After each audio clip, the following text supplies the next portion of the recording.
Tito Mahendra yang melaporkan Nikita Mirzani terkait dengan pencemaran nama baik. Banyak sekali yang bertanya, kok sampai ditahan sih Nikita Mirzaninya, sedangkan di dalam aturan umum atau sesuai dengan Kitab Undang-Undang Hukum Acara Pidana, bahwa kalau ancaman hukumannya itu di bawah 5 tahun tidak boleh ditahan. Nah teman-teman, saya mendapatkan berita untuk mencari tahu dan untuk menjawab pertanyaan teman-teman semua atau para penonton. Kemudian saya melihat laporan kepolisian terkait dengan pencemaran nama baik yang dilakukan, ya diduga dilakukan ya oleh Nikita Mirzani. Kemudian saya melihat pasal-pasal yang disangkakan kepada Nikita Mirzani, karena kemarin heboh dengan penahanan Nikita Mirzani tersebut di kejaksaan, kemudian teriak-teriak segala macam sampai menghebohkan atau heboh di media sosial ya. Ini saya mendapatkan beritanya ini dari Tribun ya, dari Tribun. Kemudian di sini laporan yang terregistrasi dengan nomor LP_B_263_2022_SPKT_C_ Polresta Serang Kota_Polda Banten. Nah, di sini disangkakan ada 3 pasal ya, yaitu pertama di dalam Undang-Undang ITE atau terkait dengan Undang-Undang ITE, yaitu pasal 27 ayat 3, pasal 36, dan juga di pasal 311 Kitab Undang-Undang Hukum Pidana. Kitab Undang-Undang Hukum Acara Pidana di ayat 4 mengatakan bahwa ancaman atau diduga pelaku atau tersangka yang terancam di bawah 5 tahun, maksudnya terancam 5 tahun lebih, itu dapat dilakukan penahanan atau hanya dapat dilakukan penahanan terhadap seseorang yang terancam di atas 5 tahun atau lebih ya.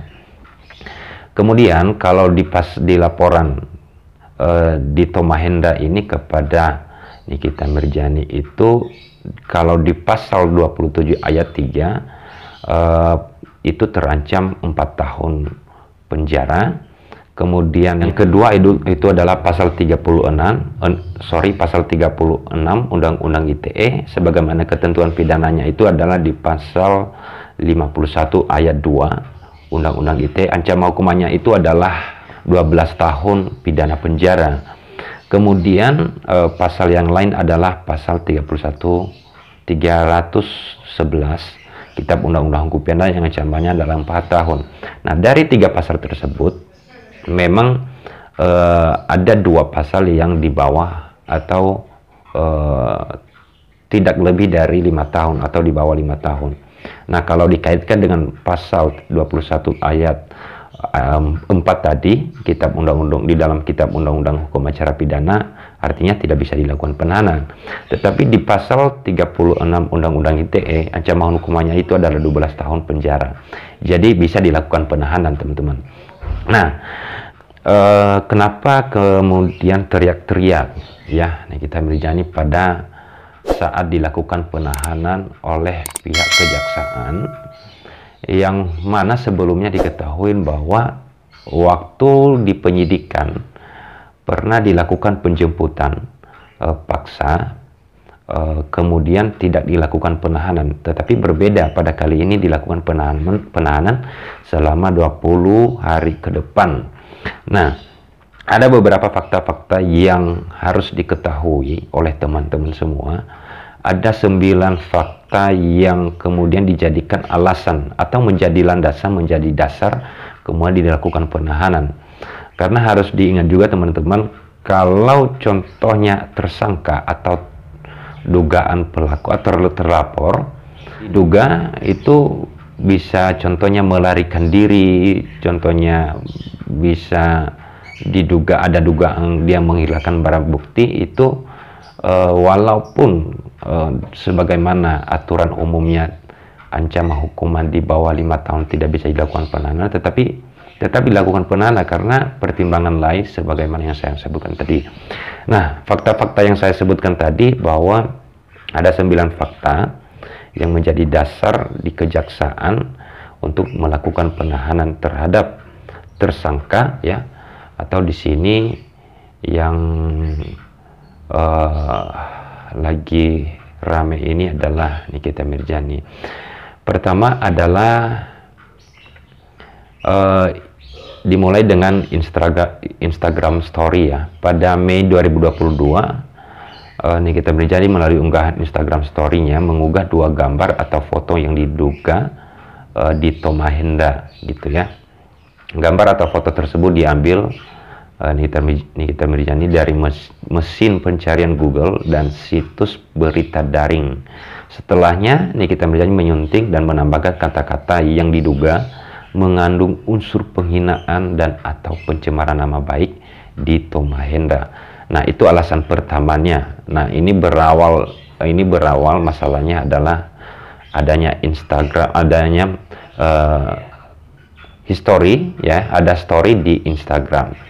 Kemudian Dito lapor polisi. Rupanya unggahan Instagram story tersebut diketahui oleh Hairul Yusi yang merupakan karyawan Dito Mahendra. Hairul kemudian memberitahu Dito.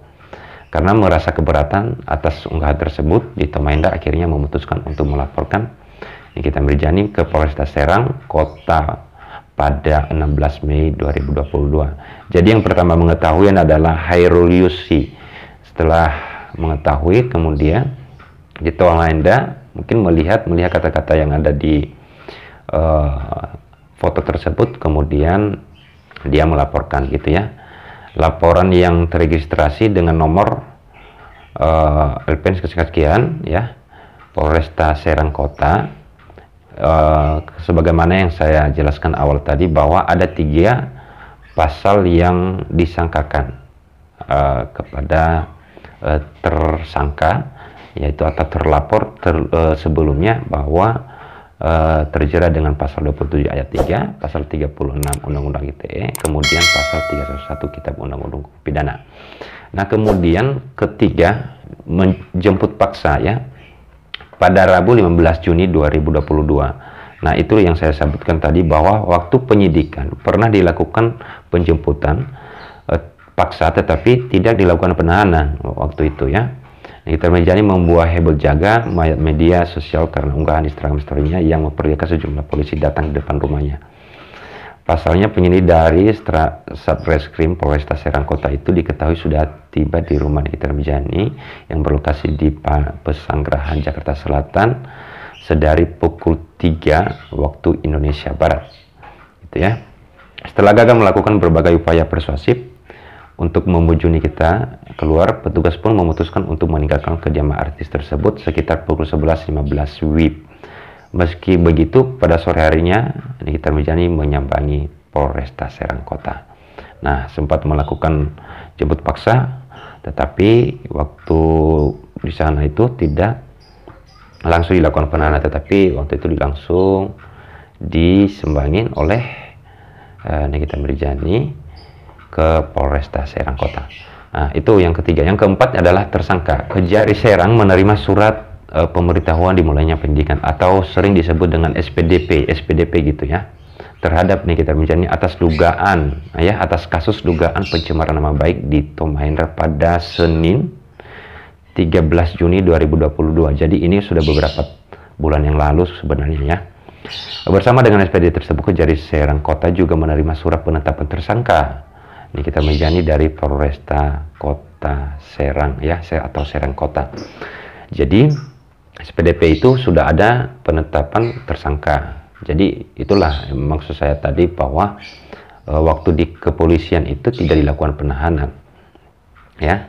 Sudah kita terima SPDP, tegas kasih intel Kejari Serang Kota Reskinil Jusar kepada Kompas.com Rabu 22 Juni 2022. Kalau dalam SPDP itu tidak dicantumkan tersangka, tapi sebagai terlapor. Tetapi setelah itu kami dikirimkan surat penetapan tersangka terhadap yang bersangkutan, Polresta Serang Kota gitu. Kita menjadi ditahan Kejari Serang di rutan kelas 2B Serang, Banten. Nah itu teman-teman, berikutnya adalah mangkir 2 kali ya. Penyidik Satreskrim Polresta Serang Kota mengirimkan surat panggilan terhadap Nikita Mirzani sebagai tersangka dugaan tindak pidana pencemaran nama baik. Namun setelah 2 kali pemanggilan, Nikita Mirzani tidak hadir atau mangkir dari panggilan penyidik. Surat pemanggilan tersebut dilayangkan sebanyak 2 kali, yakni pertama pada Jumat 24 Juni 2020 dan Rabu 6 Juli 2022. Jadi begitu teman, kalau sudah dilakukan panggilan oleh pihak kepolisian wajib datang. Nah kalau tidak datang, apalagi sudah ditetapkan tersangka, nanti bisa dilakukan penjemputan paksa. Itu yang saya sebutkan tadi, bahwa jika contohnya terancam hukuman di bawah 5 tahun, tetapi ketika dilakukan pemanggilan tidak kooperatif, artinya tidak memberikan keterangan ataupun tidak memberikan alasan yang kemudian bisa diterima atau beralasan hukum untuk kemudian tidak datang dalam pemanggilan tersebut. Kalau sudah 2 kali dilakukan pemanggilan, maka memang pastinya yang dilakukan adalah penjemputan paksa ya, dimanapun, dalam keadaan pun, dan kapanpun bisa dilakukan penahanan atau dijemput paksa. Oke, berikutnya poin yang berikutnya adalah terkait dengan restoratif justice gagal ya. Penyidik berupaya mengedepankan asas restoratif justice terhadap perkara tersebut. Namun upaya damai itu tidak membuahkan hasil karena ketidakhadiran artis yang kerap dipanggilnya itu. Jadi ini pernah dilakukan restoratif justice karena wajib sekarang sesuai dengan peraturan Kapolri ya, untuk dilakukan namanya perdamaian. Kalau bahasa sebelumnya itu perdamaian ya. Kalau sekarang lebih memakai nama atau kata restoratif justice ya. Nah, kalau kemudian tidak tercapai perdamaian tersebut, maka pastinya akan dilanjut proses hukumnya ya, proses penyidikan, proses penuntutan, dan sampai di persidangan. Berikutnya itu ditangkap ya. Nikita Mirzani ditangkap penyidik dari Polresta Serang Kota Kamis 21 September 2022 sore. Kabar penangkapan Nikita Mirzani awalnya terungkap lewat sebuah video yang diunggah pengacara Ramda Alamsyah di akun Instagramnya gitu ya. Kemudian penangguhan penahanan, kuasa hukum Nikita, Fahmi Bahmin, mengajukan penangguhan penahanan karena kliennya harus meninggalkan 3 orang anak di rumah tanpa pendampingan. Pihak penyidik Satreskrim Polresta Serang Kota mengabulkan penangguhan penahanan itu sehingga Nikita diperbolehkan pulang dengan status wajib lapor Senin dan Kamis. Nah, terkait dengan penangguhan penahanan, memang ada pertimbangan, yaitu pertimbangan kemanusiaan. Seperti yang heboh kemarin, seperti Ibu Putri Chandrawati tidak dilakukan penahanan karena alasannya adalah kemanusiaan, kemudian karena mempunyai anak kecil di rumah, ada anak yang harus didampingin di rumah gitu ya. Terkait dengan penangguhan penahanan, boleh dikabulkan dan bisa juga tidak dikabulkan. Jikapun dikabulkan, seperti yang tadi saya bacakan terkait dengan Nikita Mirzani, itu diwajibkan lapor dan tidak boleh kemudian sebagaimana hari yang sudah ditentukan itu nggak datang, wajib datang gitu ya. Boleh saja dikabulkan, boleh juga tidak dikabulkan. Itu ada pertimbangan ya secara hukum oleh pihak yang berwajib gitu ya. Ditahan ya. Nikita Mirzani berteriak dan menangis saat hendak ditahan dan dibawa ke rumah sakit tahanan. Ke rumah tahanan ya. Saya ulangi ya. Nikita Mirzani berteriak dan menangis saat hendak ditahan dan dibawa ke rumah tahanan atau rutan kelas 2B Serang, Banten, Selasa 25 Oktober 2022. Awalnya, penyidik Satreskrim Polresta Serang Kota menyerahkan tersangka kasus pencemaran nama baik itu ke Kejari Serang ya. Ini kita tiba di kantor Kejari Serang di Jalan Raya Serang Padengklang pukul 15.30 WIB bersama tim kuasa hukumnya Fahmi Bahmin dan Ferdinand Hutahean. Namun saat hendak ditahan ya, kita berteriak dan menangis. Berapa kalian dibayar? Enggak mau ditahan. Saya sudah sabar, enggak mau ditahan di sini. Jadi itu kata-kata yang heboh gitu di media sosial.